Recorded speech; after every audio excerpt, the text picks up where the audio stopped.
Bom dia a todos.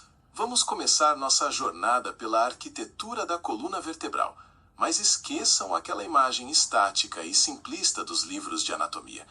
Imaginem a coluna como um mastro central de um navio, que subitamente resolve realizar uma coreografia complexa, uma verdadeira dança tridimensional. Quando falamos de escoliose, de acordo com a Sociedade de Pesquisa em Escoliose, a SRS, não estamos apenas diante de uma simples inclinação lateral. Estamos observando uma rebelião biomecânica que ocorre em 3 planos simultâneos, desafiando a simetria do corpo humano. No plano coronal, aquele que vemos de frente, a coluna apresenta seus desvios laterais mais óbvios. No entanto, a verdadeira trama se adensa no plano transversal ou horizontal. É aqui que as vértebras decidem girar sobre o próprio eixo. Essa rotação vertebral não é um movimento isolado. Ela arrasta as costelas consigo, forçando-as a uma distorção espacial que cria a gibosidade, aquela corcunda característica que se torna visível quando o paciente se inclina para a frente. No lado convexo dessa curva, as costelas se afastam e se projetam para trás, enquanto no lado côncavo elas se aproximam dramaticamente, comprimindo o disco intervertebral e reduzindo a altura da própria vértebra. É um cenário de compressão e distorção onde pedículos e processos espinhosos se voltam para a concavidade, alterando toda a dinâmica respiratória e muscular do tronco. Não podemos ignorar o terceiro plano, o sagital, onde a coluna frequentemente perde suas curvaturas naturais, trocando as cifoses e lordoses por retificações, que diminuem a capacidade de absorção de carga. Entramos então no território do mistério clínico, a escoliose idiopática. Ela representa 80% dos casos estruturais, recebendo esse nome quase poético, porque sua causa exata ainda nos escapa, como um personagem que se recusa a revelar suas motivações. Nós a dividimos cronologicamente. A forma infantil, que surge até os 3 anos, é rara e costuma se resolver espontaneamente na maioria dos casos. A juvenil, dos 4 aos 10 anos, já exige de nós um olhar mais vigilante. Mas é a escoliose idiopática do adolescente, que surge entre os 11 e 18 anos, a grande protagonista das nossas clínicas, manifestando-se com maior frequência em meninas durante o estirão de crescimento. Para o fisioterapeuta, a pergunta de ouro é o prognóstico. Essa curva vai progredir? A resposta reside na maturidade esquelética, que monitoramos através do sinal de Risser. Ao observarmos a ossificação da crista ilíaca na bacia, conseguimos ler o relógio biológico do paciente. Se o sinal de Risser é baixo, o esqueleto ainda é imaturo e plástico.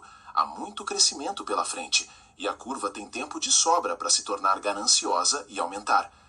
Compreender essa relação entre a magnitude da curva, medida pelo ângulo de Cobb, e o tempo que o osso ainda tem para crescer é fundamental. É esse raciocínio cinético-funcional que nos permite decidir se o caminho será a observação cautelosa ou a intervenção imediata, transformando dados radiográficos em uma estratégia de cuidado humano e preciso. Agora que mapeamos o terreno anatômico, entramos na jornada clínica das intervenções. Diante de uma coluna que desafia a verticalidade, nossa bússola de decisão é o ângulo de Cobb e o sinal de Risser. Para curvas sutis, abaixo de 10 graus, a observação é nossa vigília constante.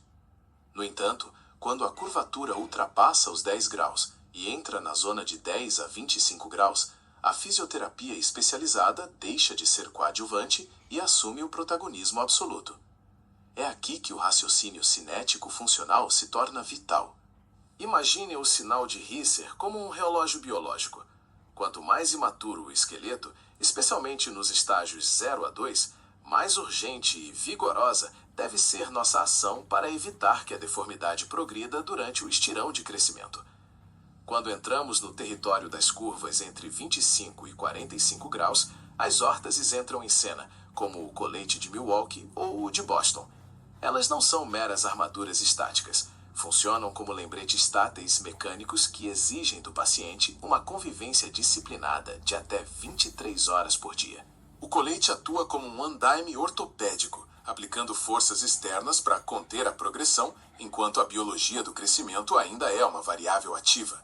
Mas o verdadeiro mestre da correção a longo prazo é o movimento consciente, e é aqui que as escolas de exercícios específicos, como a CIAS e o método Schrott, brilham com sua sofisticação biomecânica.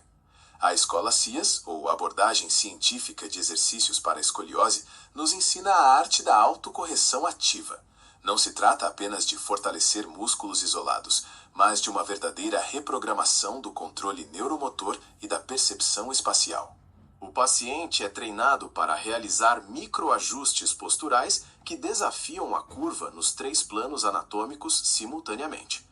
Através de testes de equilíbrio em superfícies instáveis e integração em atividades da vida diária, o objetivo é que o paciente aprenda a crescer e a manter sua coluna o mais próximo possível da linha média, transformando a correção em um hábito automático e protetor. Em paralelo, o método Schrott nos oferece uma maestria tridimensional quase escultural. Nela, visualizamos o tronco como um conjunto de blocos que precisam ser realinhados. Através de alongamentos craniais e trações caudais, buscamos descompactar as vértebras. As concavidades, áreas que o colapso postural fechou, são convidadas a expandir-se por meio de uma respiração rotacional específica. Utilizamos tensões isométricas, como a tração bilateral dos ombros, para prevenir o colapso e criar espaço interno. As convexidades, por sua vez, recebem forças de contratração, sendo empurradas de volta em direção à neutralidade. Cada exercício é um diálogo entre a mente e a mecânica das costelas, onde o paciente aprende a inflar as zonas de colapso e a estabilizar as zonas de proeminência.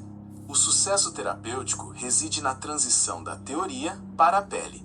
Quando o paciente entende o porquê de cada contração e cada expansão, ele deixa de ser vítima da própria anatomia para se tornar o arquiteto de sua estabilidade. É um trabalho de precisão cirúrgica sem bisturi, onde cada centímetro de expansão das concavidades representa uma vitória funcional e respiratória sobre a escoliose.